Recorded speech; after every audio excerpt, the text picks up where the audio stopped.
Advisor, and I could not be more pleased to welcome you here today to celebrate advancing technology for democracy together.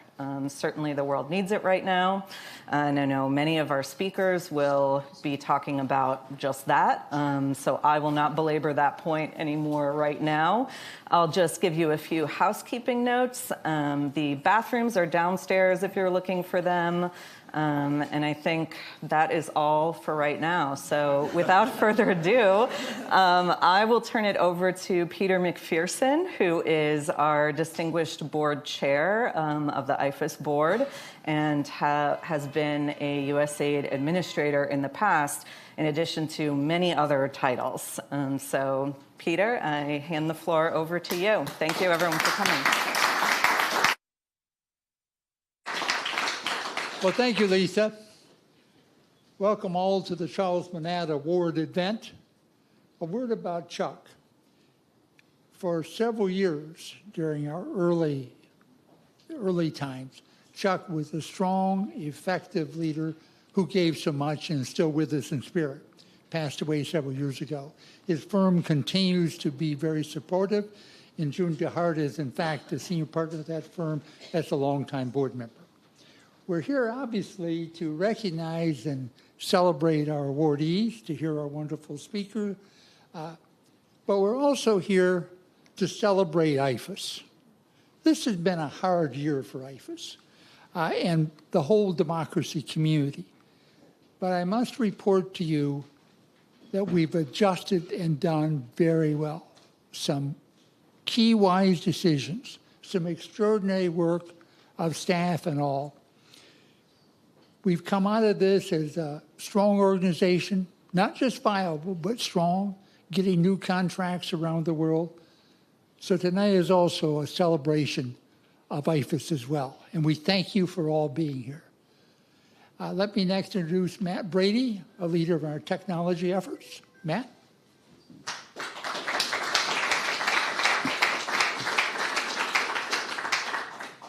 I'm jet-lagged, and that means I get to put on my reading glasses and read from a prepared speech. So hi, everybody. I'm Matt Bailey. I lead our digital democracy program for IFES. Thank you very much for being here. I'll also be relatively brief, but I wanted to share a little bit about our work and kind of the moment we're in. I want to start by saying, hey, do you want to feel old? We've been talking about the digital public square for more than 15 years. We've been calling whoever the latest kids are, the latest batch of kids, we've been calling them digital natives for 30 years. Not me, I was in high school. And we've been talking about digital democracy, like that term, digital democracy, since the 60s, right after AI was invented. So it's obvious, though, like even given all of that history, that we're living in a totally different world than we were 10 or 20 years ago with regards to the internet. You know, I think you can spout the usual numbers about how many billions of people are online and how many posts are happening and how many gigabytes of video are being uploaded every moment to YouTube. But actually, I want to start with like the undersea cables, the physical structure of the internet. There are approximately 600 cables around the world. That's something like, let's see, I have the number here, 1.6 million kilometers of undersea cables that make the internet connect, that make us able to talk transatlantically and across borders. And it's worth remembering this physicality of the internet because it's literally weaving together the global information economy and the global democracy movement. This is how youth movements in one country or one continent learn from another. And it's case in point that we've seen increasing geopolitical attacks directly on these physical cables. Over the last couple of years, there have been 15 or more cables in the Baltic Sea that have been severed as part of the war on Ukraine and escalating aggression in the region. And you know, kind of on that note, it's only since about 2015 we've been talking about digital authoritarianism. So we have digital democracy as a decades-long movement. We have digital authoritarianism springing up much more recently. So in IFES's work, we see all of this really on the front lines, and we're often in the position of comparing notes with our peers in the space, reading great publications like Rest of World, you'll hear more about later, but also talking directly with frontline democracy workers, in elections commissions, in civil society, and other stakeholder groups. And what we see is often kind of out front of what you're seeing in the popular press, and especially outside of the technology press. It's things like the story of Belarusian activists in exile running an AI-generated candidate during the last so-called elections in that country to kind of demonstrate that another way is possible. It's the deployment. I was just in Moldova for their elections, and there, the disinformation campaigns, the information operation, many of you will be aware, is extensive. It's multi-generational at this point. What we heard from stakeholders there is that there's a new wave of AI-driven tools that are being used to translate the messages that are being pushed, but also to create variations on the messages so that you're not just seeing the same slogan over and over again. Happy to talk with all of you about that more later. But it's also the rollout of digital ID infrastructure and the convergence of that with internet voting, the sort of reckless push forward we're seeing in many spaces on that set of tools that may have all sorts of untold consequences.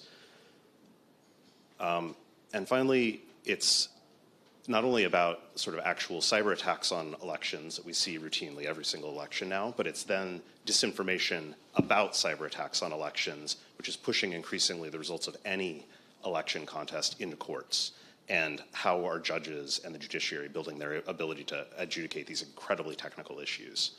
So it's all of this, but it's also the work of people like our awardees, through projects like Code for Japan, Digital Democracy 2030, through reporting of journalists at Rest of World, Global Voices, all sorts of other publications and civil society projects around the world that are moving in tandem with these new threats and these new complications. It's a lot. For our part, IFES has rapidly evolved and expanded our work in this area. Just to give you two quick examples, you can learn about both of these, the high top tables in the next room. There's little QR codes. You can learn more if you'd like, or find Lisa or myself. Through the Siren Initiative, we're building global networks and regional sort of cohorts of elections commissions to help prepare joint response, joint defense and resilience against cyber attacks. So we're now in 3 different continents doing that work, and in about our 4th year with generous support from Microsoft. I saw Dave around here somewhere, Google and other funders. And then Lisa's really been leading an amazing initiative called AI Age, the Advisory Group on Elections, which is really designed to bring together the most advanced thinkers on elections in the world and some of the most advanced thinkers on AI and technology governance, and put them in a room together to really increase the speed and sophistication of how we're talking about the convergence of AI and elections. Really, really desperately needed.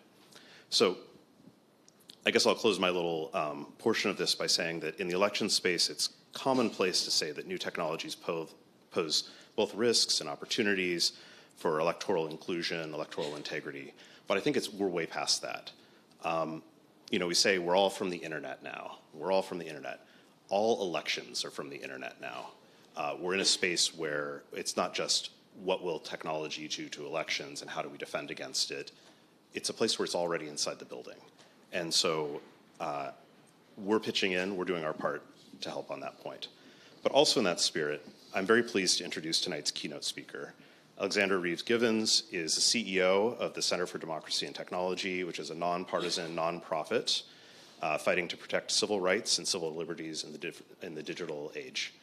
She's a prominent advocate for protecting people's online privacy and access to information, ensuring emerging technologies advance human rights and democracy. So what does that mean? For those who aren't as nerdy as we are, CDT is one of the most respected and thoughtful organizations looking at tech, democracy, and human rights globally. Just in my personal day-to-day, I regularly have moments where I'm wrestling with whatever fresh heck technology, good or bad, is unleashing on us. And I have almost a muscle memory of getting to my browser, hitting Control-T, and typing in cdt.org to see whatever they've inevitably already published. It's like by the time I'm figuring out something's happening, they have a 20-page white paper that's smarter than anything I'd be able to do myself. And so what they do, really, CDT provides a really firm foundation for the work that IFES does in this space, and so many people around the world, whether they're legal folks working with the judiciary or in the courts, whether they're technologists and geeks who need to understand that world, or whether they're advocates and they're trying to figure out where do we push and where are the new threats and the new opportunities. So for the last 5 years-ish, Alex is the one who's made that happen. She and her team are sought-after advisors because they have the ability to connect the dots between these technicalities of law, power, culture, and the ones and zeros, and the protocols of the technology itself. This is absolutely crucial work, and I wanted to thank you in introducing you, because those ones and zeros, or the technicalities of law, if you prefer, make the difference between democratic resilience and the loss of public confidence or autocratic gains. So I'm really honored that you're here, Alex, and have agreed to share your thoughts. And I'd like to welcome you to the stage to give your keynote address. Thank you.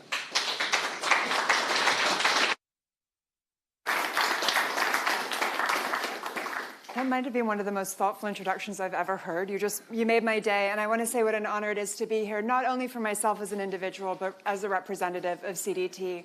I'm not here alone. Our elections and democracy team is well represented with Tim Harper and Isabel Linzer, who are in the room.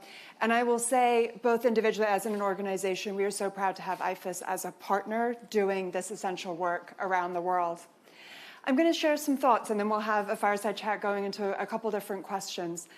But the element that I want to focus on today is really underscoring the importance of fair, informed, accessible, and secure elections as a bedrock of a healthy democracy. Yet in too many parts of the world, this fundamental concept is under threats through foreign interference, seismic changes in how we receive information, increased efforts to stifle and manipulate public discourse, and the deepening threats and resource constraints facing election workers, journalists, and civil society organizations who serve on the front lines of our democracies. The rise of the internet and social media has been, in many ways, a transformational force for good. It's democratized voices and sources of information, connecting people across borders and giving a platform to those who were previously unheard. But the internet age has also been met with new forms of censorship and surveillance. Now, generative AI promises to make the political process more accessible than before by helping under-resourced campaigns reach people in more languages and opening a whole new field of experimentation with participatory democracy. Yet it also introduces new risks, ranging from deepfakes that degrade public trust to cheaper and easier means of launching cyber attacks. Drawing on our community's deep knowledge of these countervailing forces, the question we and our colleagues around the world have to face is where technology fits in the global trend of democratic backsliding. How do we ensure that technology emerges on the side of democracy? How do we make sure it serves users, it serves voters, not just powerful interests around the world? At a time like this, it's more essential than ever that those working to support democracy in elections have technical assistance, shared resources, and partners with whom to navigate these shifting sands, exactly the work that IFES does and which CDT tries to support it. It's also essential to reflect on the similarities and differences of the challenges faced across countries, so we can learn from others working to shore up democratic resilience around the world. So tonight in my remarks, I hope we'll both recognize the acute challenges for this work and celebrate, I love that you use that word, celebrate the wide community of leaders who are working to support and advance healthy democracies. Let me start by describing where I think we are today. We're living through a profound shift in how people receive information and communicate. AI is currently at the heart of that transformation, changing the way we access information about our governments, about our political processes, and the broader world around us. At this time last year, there was intense debate about the impact AI was going to have on elections. I'll talk briefly about how deepfakes fit into this picture, because they are one of the most visible ways that AI changes our relationship with public information. While elections were not yet as severely impacted by deceptive video or audio as many feared, there were notable instances of deepfakes in last year's elections. We saw deepfake videos of politicians and celebrities purporting to endorse specific candidates.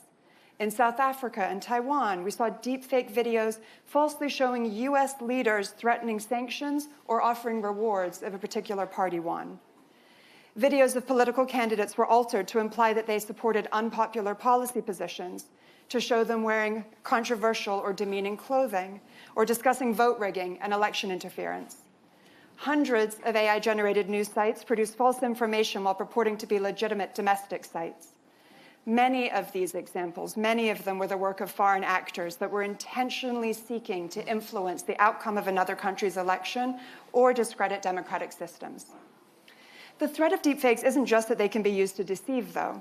They contribute to a broader degradation of trust in the information environment, whether that's through the liar's dividend, where the subject of legitimate news stories now uses the public's awareness of deepfakes to claim the real story is fake, or by making it easier for voters to dismiss information that challenges their existing beliefs.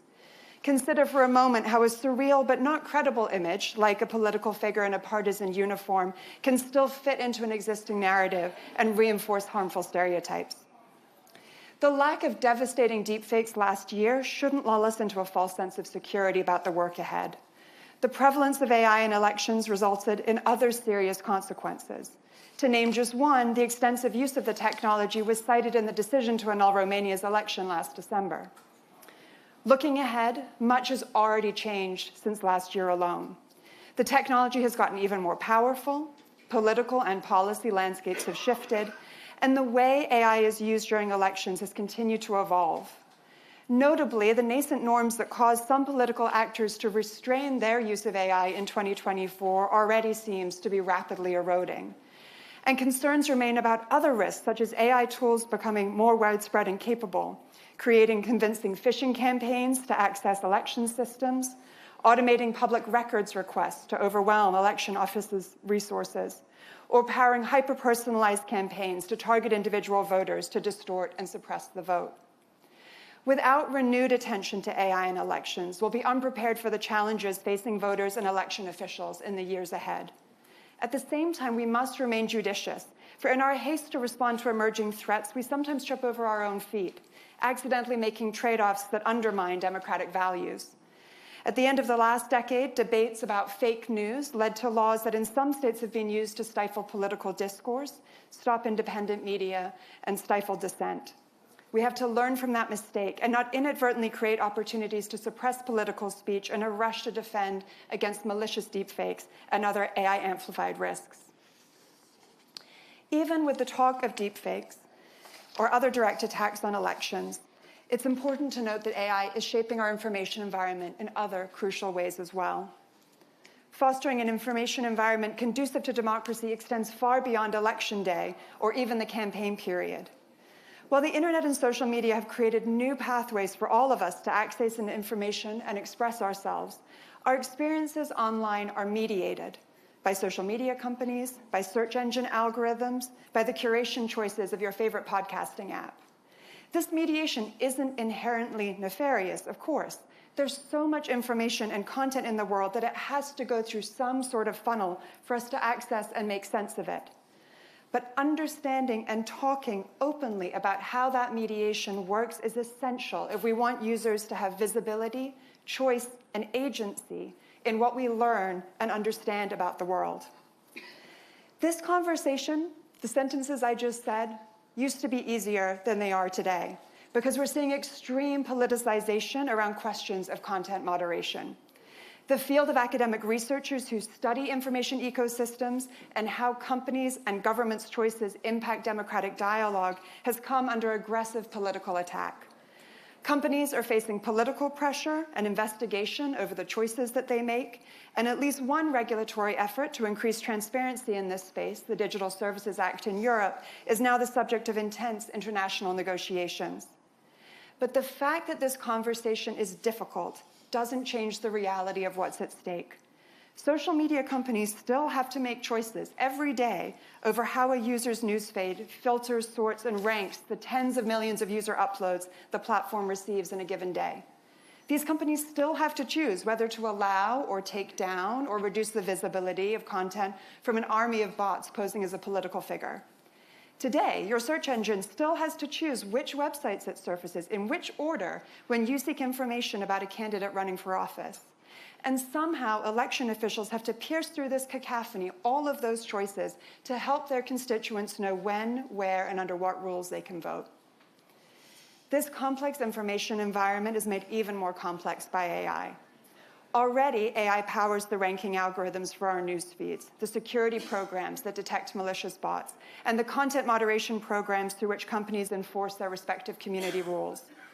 But soon, our experience is going to move increasingly to AI-generated summaries instead of search results, to discussions with an AI chatbot instead of an endless scroll, and voice engagement rather than comparing sources in windows on your browser. Our mediated information environment, which is complicated already, is about to become more mediated than ever. And the questions about how that happens, who decides, how those systems can be influenced, and how to reclaim visibility, choice, and agency for users are more pressing and urgent than ever before. We're seeing this play out already. So in the 2024 election cycle, my organization ran a study with Proof News that looked at the accuracy of the responses of the 5 leading AI chatbots when asked about the accessibility of a given polling location for people with a disability. The results were depressing, to be honest. Over 1/3 of responses included incorrect information, and 1/4 had such bad responses that they could have dissuaded or impeded the user from exercising their right to vote. Another Proof News study that same year found that over half of chatbot responses contained inaccuracies when the query was in Spanish, a worse performance compared to when asked the same questions in English. To their credit, some companies took steps to address these accuracy failures, for example, by fine-tuning the models to return factually accurate information about polling locations, or responding with a link referring users to an official election site. But this fact pattern stands to illustrate the challenge that we will face for electoral bodies and government officials in the rapidly changing world ahead.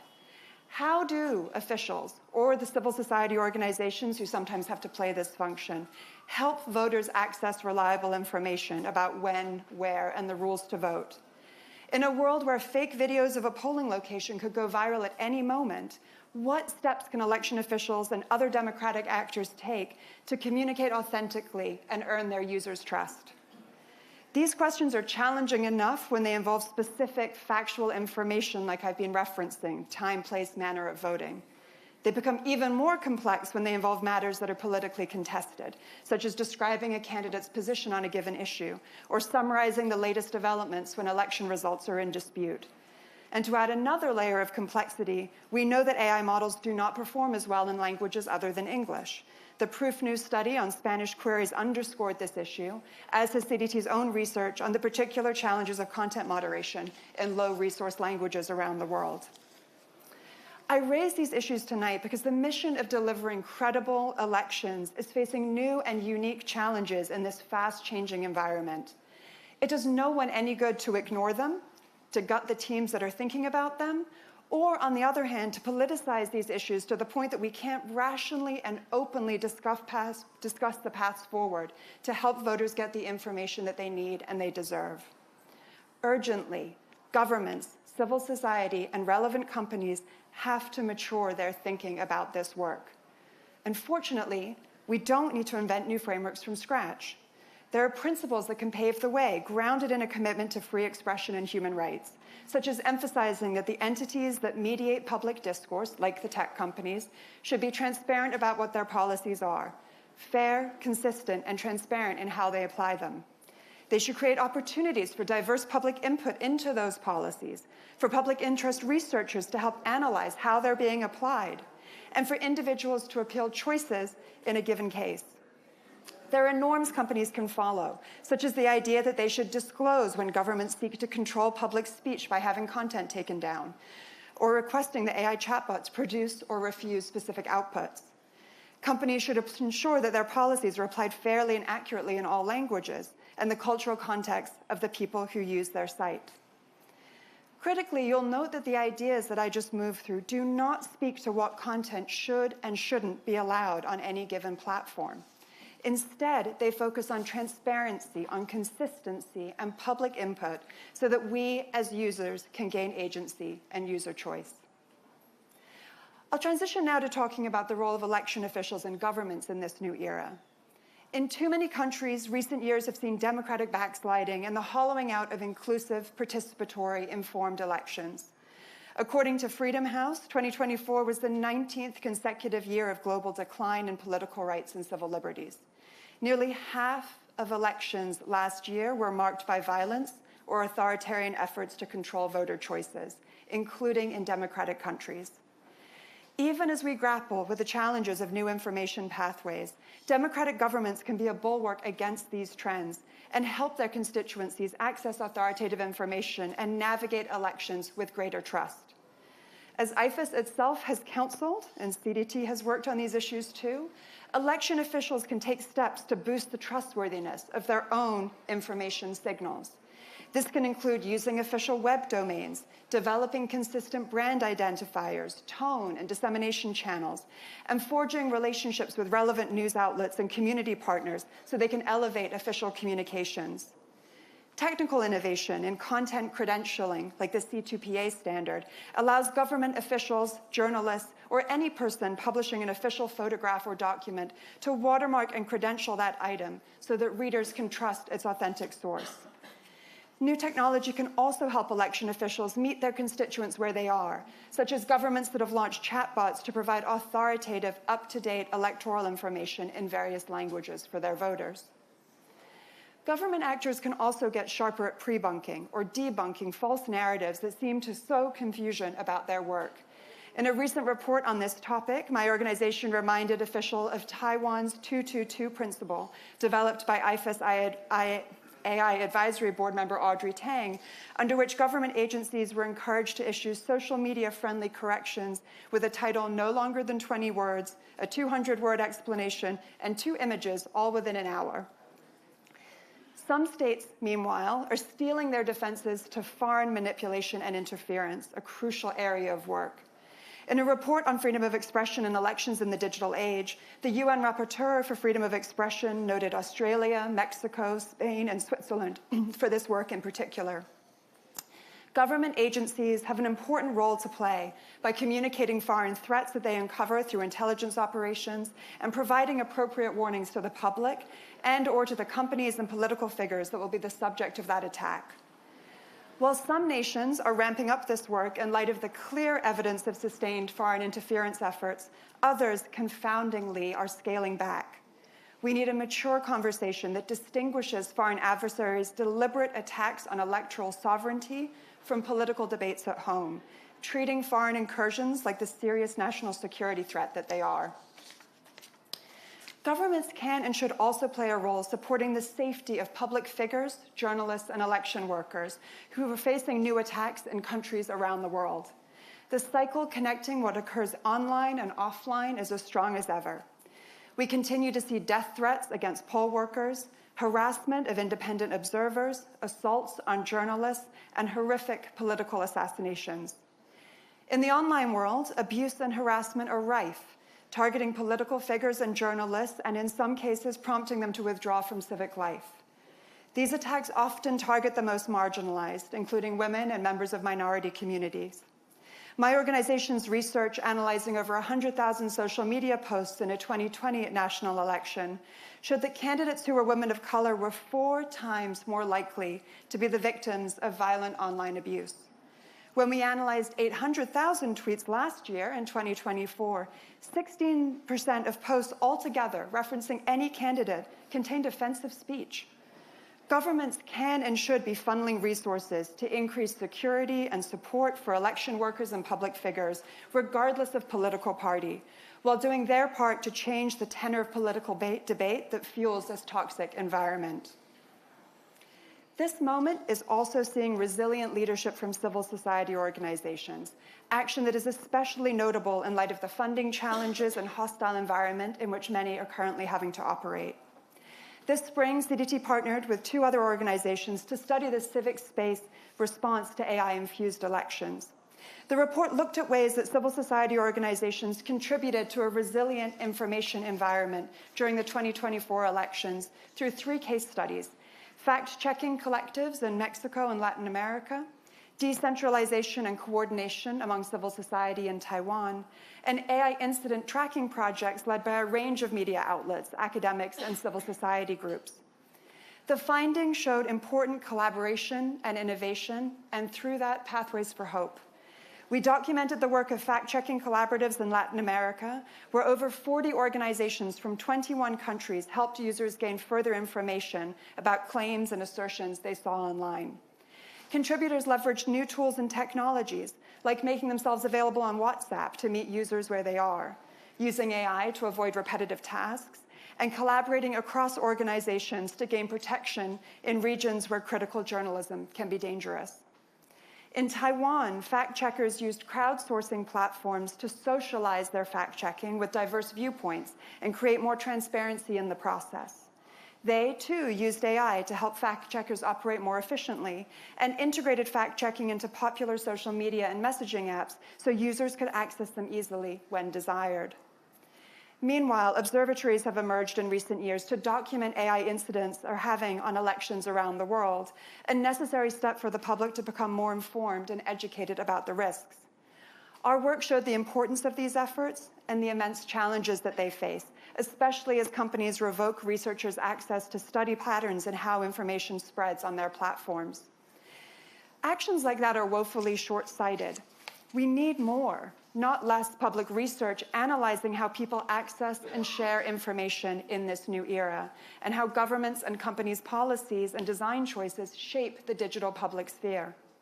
A world where companies are chilled from sharing this information for fear of political reprisal hurts all of us, robbing communities of the opportunity for robust, evidence-based learning and debate.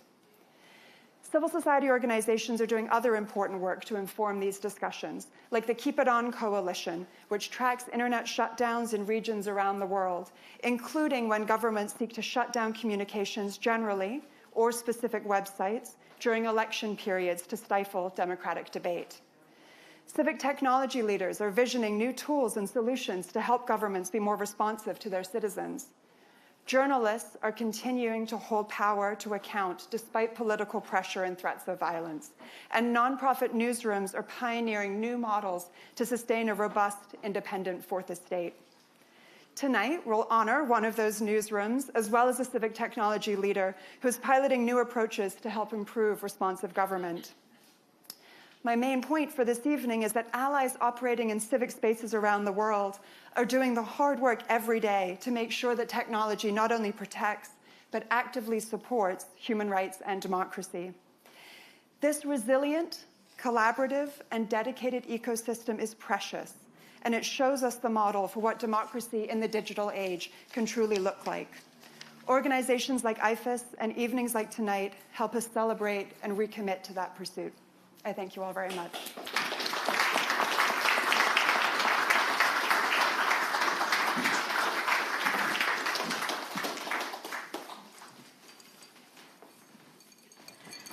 So we can probably put the water up there. Oh, I might just...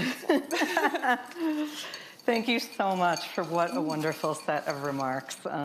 You provided so many rich details and went in so many different directions that I feel like it makes my job very easy now to ask you questions, because I can ask you about so many different things. Yeah, messy and fun, hopefully. So I wanted to start, because I think you pulled out such an interesting detail about the information environment when you talked about the way that it's mediated. Yeah. Because I think this is something that there has not been as much attention to since we started talking about specific forms of information proliferation, like generative AI, deepfakes, et cetera.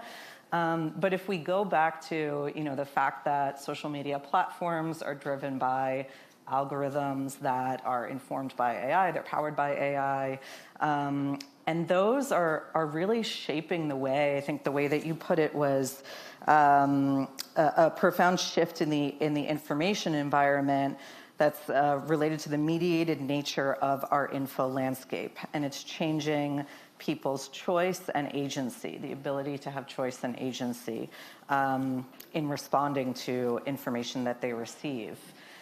And it's a bit of a long question, but just for the context, I've been thinking a lot about the ways in which social media platforms have used neurobiology and ideas about neurotransmitters and how they work in order to inform how their algorithms are built that will keep people on the platform, right? Because it's all about engagement. That's the profit model. They need eyeballs on the advertisements. We know all of this. And so one of the very interesting things is that the main neurotransmitter that is the pleasure neurotransmitter that keeps us going back, dopamine, in very high levels, actually causes our thinking to become more rigid and causes us to become less willing to incorporate other alternative ideas into our viewpoint of the world. And so I was reflecting upon that, thinking about political polarization, right? And the ways in which social media platforms, it seems, if perhaps not the cause, because there can never be just one cause, but play a role in the politically polarized information environment and an environment more broadly, I think, that we live in. Yeah. And so it seems to me, on the one hand, we have social media platforms that are leveraging neuroplasticity and focusing on, the way that people's brains work and leveraging all of that science in order to shape the information environment and people's engagement. On the other hand, we have civic tech and fact-checking. And it just seems like, and that's, I'm obviously being a little cheeky, hyperbolic, but it seems like the magnitude of the problem that we're facing when it comes to how the way that we not just access information, but process information is just, how do we respond to that? You talked about some of the tools like transparency in social media companies and how they build the algorithms and research and all of that, but if you could talk a little bit more about, what tools do you think are really necessary to meet this moment? And do we need a new toolbox altogether? Yeah. No, it's a great question. And it's really hard. And I think I need to start with my anti-Luddite disclaimer, which is, number one, use social media all the time. Number two, really do believe in the connective power of the internet. Number three, acknowledge the reality that the companies have to make really hard choices. It is physically impossible to have no filter or no algorithm. There's literally no way. They have to be able to process the information, much as the AI companies are going to have to synthesize information when they're providing a summary. So the main part that I'm focused on is not a normative that's bad. It's a, hey, that's really important. We need to talk about it. And we need to be able to study, and we need to be able to have informed discussions. And the platform shouldn't be making these choices independently by themselves without having far more participatory discussion around what that landscape looks like. And this isn't even a regulatory conversation. It's just saying how the norms should be built. And in terms of what's at stake, that attention issue is exactly why it matters, right? Is that of course our lizard brains love a good endless scroll. And of course we react to the more inflammatory pieces of information. And so what are the ways that you can try and break out of those norms and ensure that when people are coming in a moment of truth, trying to understand the facts of a situation, they can get to the information that they're seeking? The other thing that makes it complicated in the AI space, so in the social media landscape, there was discussion about filter bubbles and kind of what that looks like. In the AI governance space, one of the big topics people are talking about right now is sycophancy. So that the models, they were built to just be nice to the engineers, and it turns out we like it when people have polite responses to us. It means that the models start agreeing with you very, very quickly in a lot of the chatbot interfaces right now, and that they do that for a commercial user experience, but it's going to have profound information consequences if that's where you're going to reinforce beliefs that you have. The other big dynamic that we're seeing in the AI space is a much greater focus on personalization. So right now, for many of you, if you've been experimenting with AI chatbots, for a lot of them, it's still kind of a neutral window when you go and you type in a query, and it doesn't know much about you yet. For some of you who might have been experimenting with a more personal, it's getting much more personal, much faster, right? So now tools that are integrated with your email and your search history and your online kind of cloud drive and the sensors in your home. So all of the questions that we had before on the social media landscape of what it means for a company to know all of these things about you and target ads as a consequence of that are all being copy-pasted over to this new space, and nobody is really having a rigorous conversation around what's at stake. So this is another area where my mission to the field right now is, my goodness, do we have to talk about it? And it's not saying that AI is evil by any measure. These tools are going to be transformational. But the information consequences are high, and we need to really understand and maybe be making room for that new toolkit. Mm-hmm, mm-hmm. So it's only about to get more complicated, is basically what you're saying. So So one thing that I wanted to bring up, you had talked about trust as being an important factor in the information ecosystem in general. And in the election space, certainly one of the major challenges that electoral stakeholders discuss is the declining public trust in elections themselves. Of course, this is not the only challenge that election officials are facing. They're also dealing with, a whole host of other information-related challenges, cybersecurity challenges, et cetera. But it strikes me that so many of them, I was just in Santiago and was chatting with election officials from all over Latin America and the Caribbean for an annual meeting hosted by the OAS, and so many of them discussed this issue of declining public trust. And, you were just talking about chatbots. I think there's been a bit of a knee-jerk reaction in some spaces, especially because election officials are not used to dealing with a lot of these challenges and also used to having to navigate new technologies in this way. So there's been kind of one sort of space that's like, well, just create a chatbot, and that will help to, increase the public's knowledge about the election, and you can, dispel any potential disinformation through the chatbot, et cetera, et cetera. And yeah, if it's a really well-designed chatbot, perhaps it can have some positive effects, but we know that, trust, it's not just a technology problem, right? It's a social problem as well. And just to echo some of what Matt was saying, I think one of the reasons why we respect the work of CDT so much is because from the beginning, you've always understood these social and political problems as socio-technical ones, right? It's not just a political or social problem or a technological problem. They're always interlinked because we're humans who are engaging with the technology, right?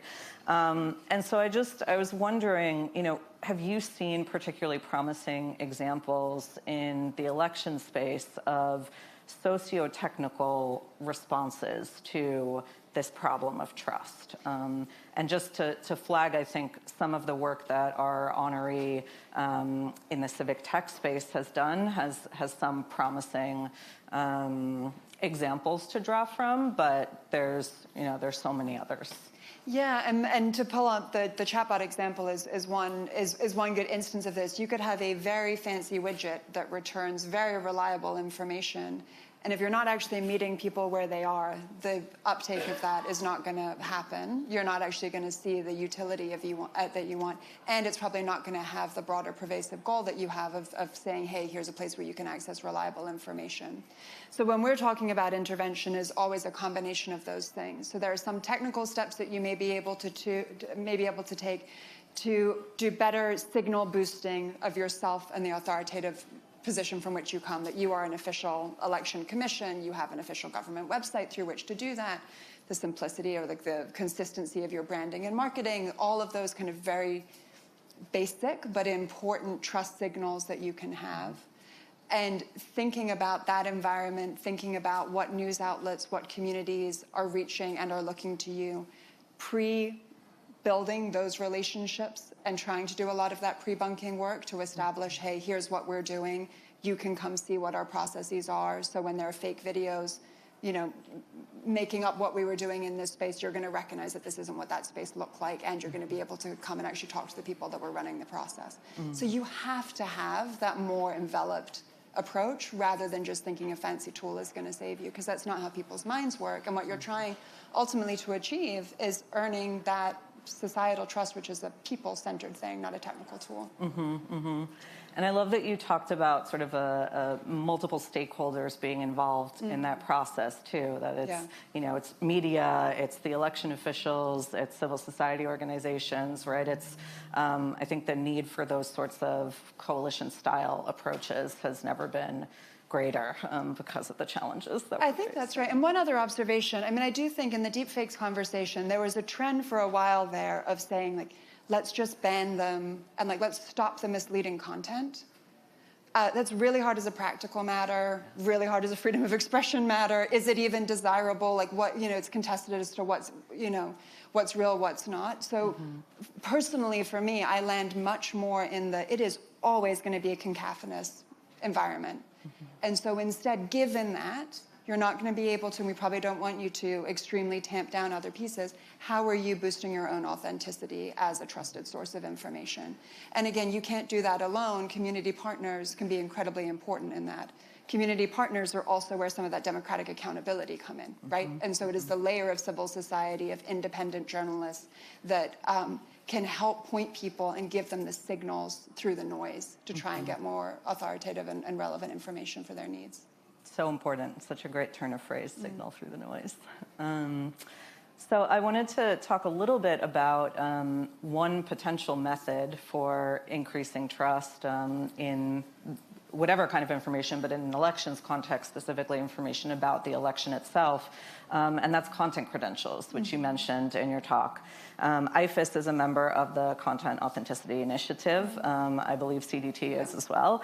And I know content credentials are a little bit of a technical, maybe a bit wonky of a topic, but whenever I've explained them and heard other people explain them, people have always been very interested. Yeah. And so I was wondering if you could talk a little bit more about what content credentials really are, and then maybe some ways in which they could be optimally used, because there are many ways I think that they could be suboptimally used if not, placed in the right context with the right civic education involved and all of that. So yeah, I would love to hear you. Yeah, so without pulling out the diagram that illustrates the pathway of content credentialing, the notion behind this is a pretty simple one and a really lovely collaboration, which is to say that there are now technical interventions through which if you're taking a photograph and you want to credential when it was taken, how it was taken, by whom it was taken, you can attach that to the metadata and it will travel with it as that photograph is then shared online,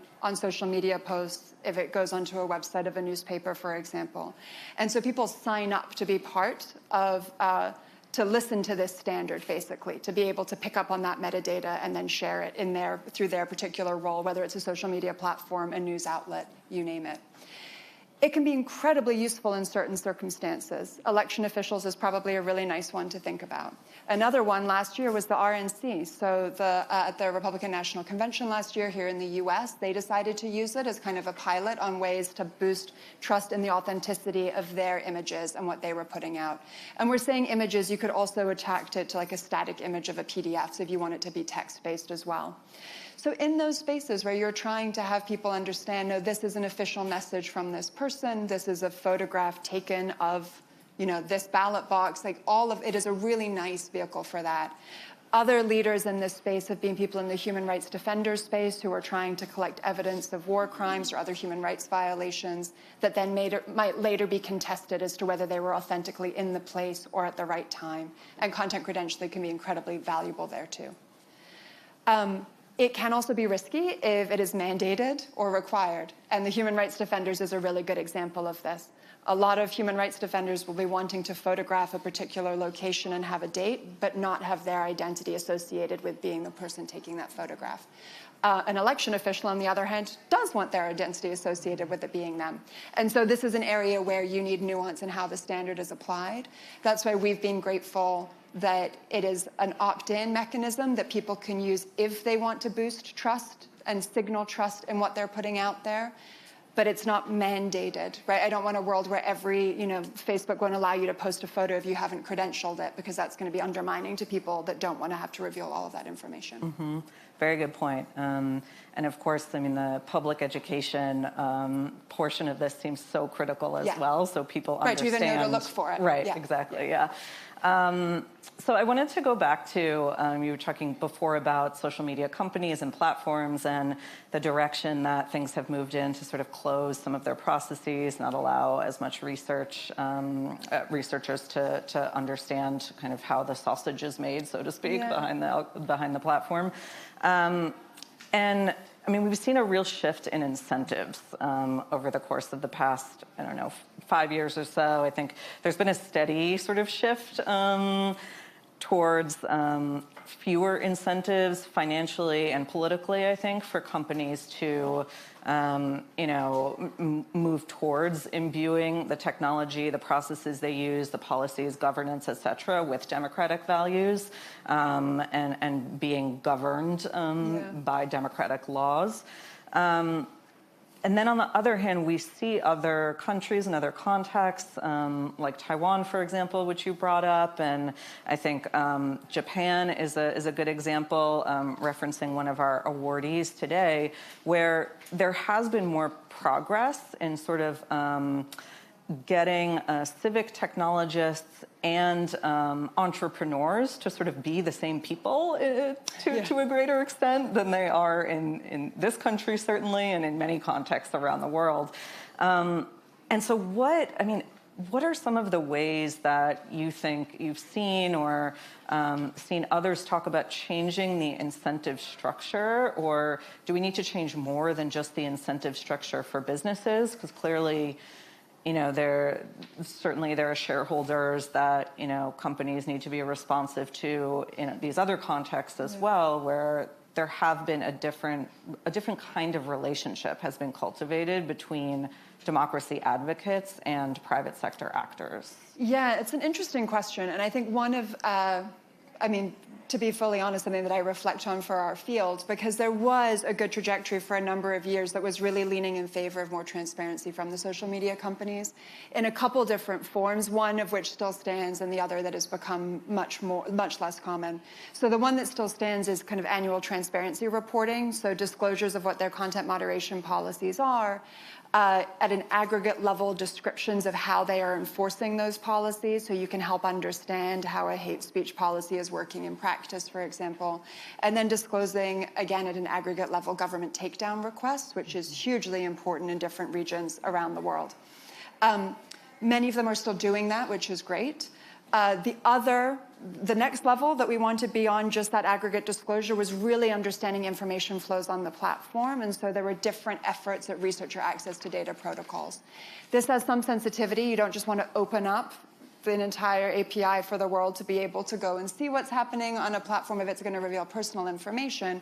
But on the other hand, really important research was happening when Twitter had a researcher access program that people could look at. Really good research was happening to understand the patterns on Meta's platforms.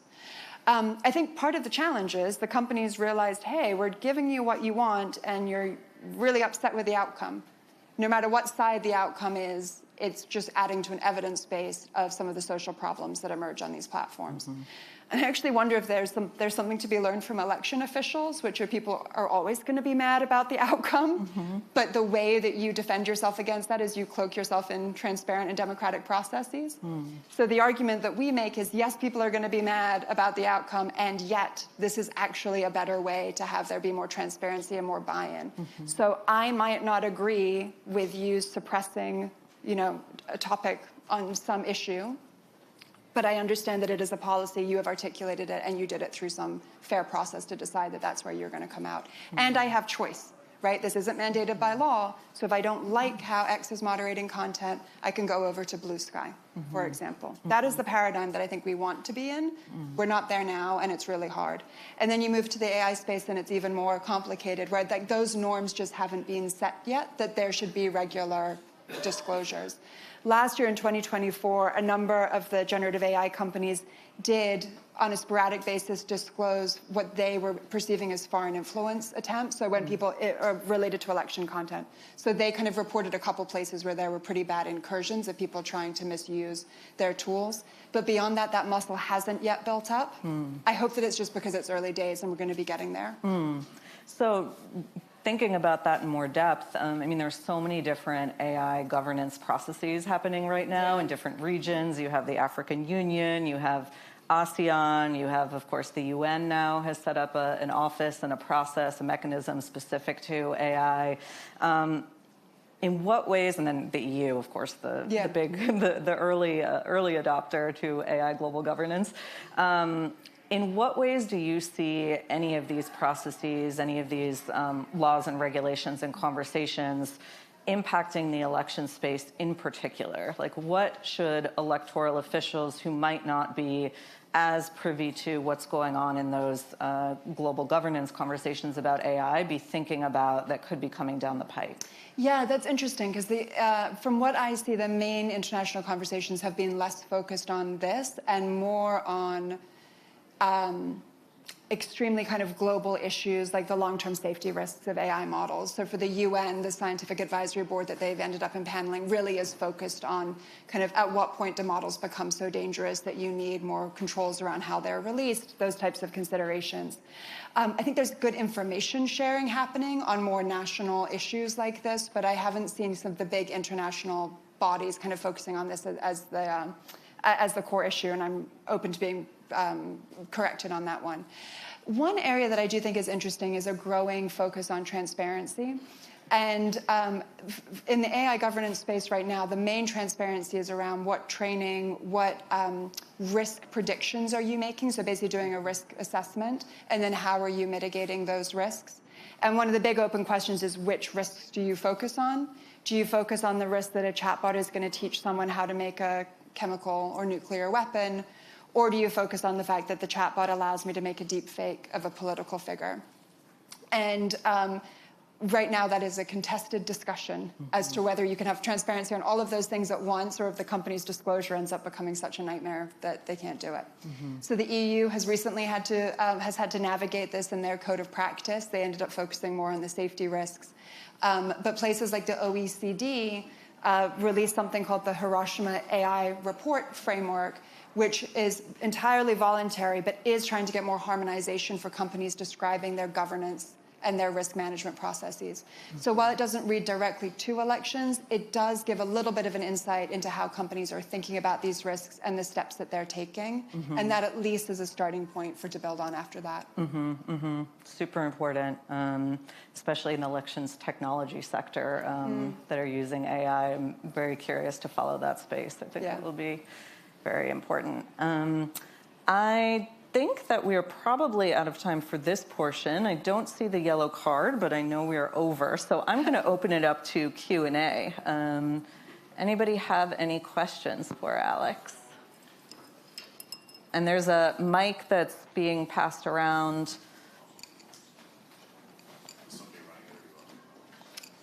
Oh, there's a question back there. Question? Yeah, right there. Hello, hi. Thank you so much for this very insightful conversation. My name is Laura Caroli. I am a senior fellow here at CSIS, and I actually happen to have worked on the UAI Act. I was personally involved in the negotiations. Here in the US, I've seen a lot of tension around the use approach to these topics. In particular, some government officials here have accused Europe of pursuing digital censorship, in particular with the Digital Services Act. Now, the EU also regulates transparency in political advertising, for example, and also has introduced further rules on media freedom online, apart from the UAI Act. So my question would be, why, if this is a problem here in the US as well, why doesn't the US do more in this regard? And it doesn't necessarily have to mean regulation, because we know it's a very weaponized world right now, but there is so much that could be done in terms of transparency here and trust. So thank you for anything you've done. Yeah, that is a tough question as an advocate who works really hard to try and have there be good policies implemented in the US. You know, I think some of these issues are complicated, and the political landscape just makes it hard to do much legislating at all at the federal level right now. We are seeing a lot of state-level interest in these topics. I think for us and our team, a lot of the time we spend on that is both welcoming the interest and trying to make sure that any laws are kind of well calibrated. So, for example, in the deepfake space, there was a ton of attention paid in the US as to those concerns, but some legislative solutions that would have led to criminal penalties for forwarding a deepfake, for example, which I would argue as a free expression advocate is just way too heavy a tool to wield. So you have to calibrate and figure out that balance, and that's not easy. And so that is one of there are political reasons, I think, where things aren't getting done, and then there are some of these substantive reasons as well. I do think, like, when our nation is at its best right now, there should at least be some good agreement around election infrastructure, around resourcing for some of the cybersecurity threats that we're seeing, around the importance of information sharing and, you know, government signals intelligence being able to be communicated to companies and to potential victims of that so that they can act on those issues. And that, at least one hopes, is an area where we can keep trying to make progress, where we're actively trying to make progress right now. But it's a challenging environment indeed. Well, thank you for the work that you do to help us navigate this challenging environment, and thank you so much for coming and giving the keynote and sitting down to chat about these issues. And also thank you for your partnership also with the AI Governance Lab, Miranda Bogan, being part of our AI advisory group on elections. We're very appreciative and just excited to continue the collaboration. Thank you. Same straight back to you. Thank you.